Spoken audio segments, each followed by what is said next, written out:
this. All right. So this is what we're going to put in there. We have pigeon peas.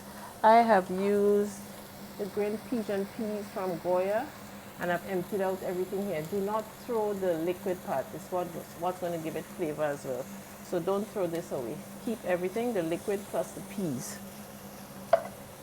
Then we have some starches here. This one is sweet potato.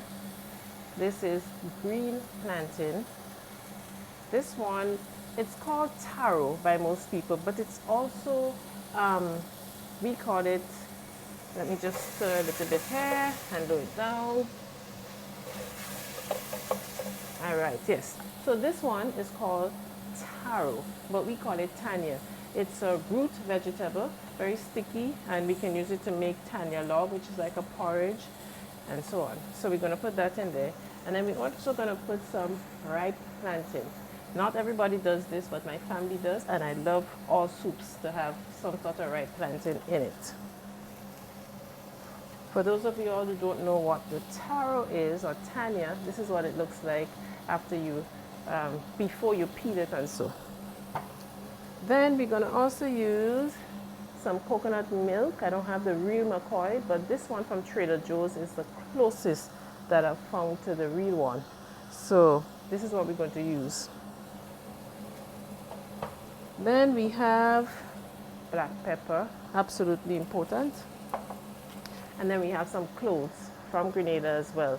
Now, if you have the grounded clove, it's better, but I don't have the ground ones, I have the whole ones. So what I did was to just take the back of a spoon and I crushed some so that it gets the flavor out. And then we also going to put a little bit of brown sugar at some point to bring out the taste. Salt, of course. This here is some seasoning peppers from Grenada, but it's grounded, that's all, with no water or anything, just grounded seasoning peppers, because I don't have the whole ones up here. And then we have something called dumplings. Dumplings, pretty much made with flour and water. Some people add salt. I don't, because the food already has salt in it. So what you do is basically mix the flour and the water together. You don't want it soft. You want it pretty firm. Grenadians will tell you this. And then you're going to knead it to form a ball. Leave it to rest a little bit. And then you roll them out, pull out pieces, and roll them kind of like this.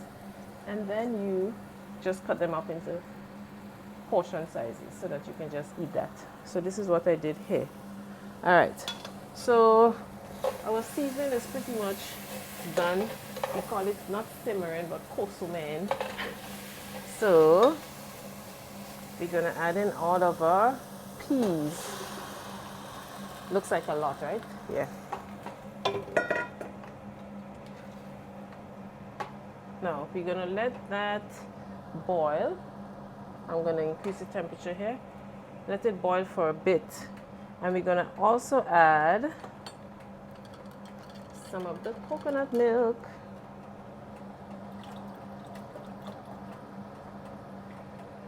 Almost all. One thing you learn about Grenadian cooks and maybe Caribbean people as well is that we don't really cook with quantities. You know, I could tell you, yes, I put 3 tins of the peas, but if you ask me how much flour I put, I can't really say, because we cook by eye, what we see, you know. So basically we let that boil for a while, and I like to kind of mash my peas a bit. I don't like them to be whole. So what I tend to do is just take the back of the spoon and I kind of mash it. It's going to boil eventually.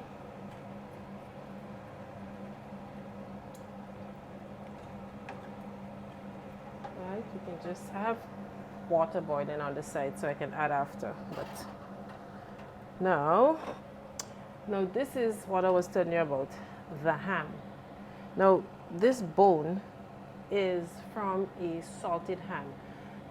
So it is traditional around Christmas time to get a salted ham It's either a leg or a shoulder.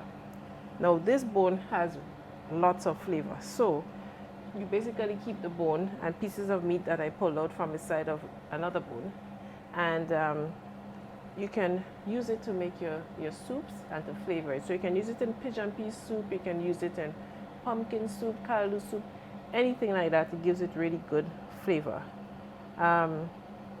So I've used this bone before, and this is where 1-1 cocoa comes in. This is not a new bone.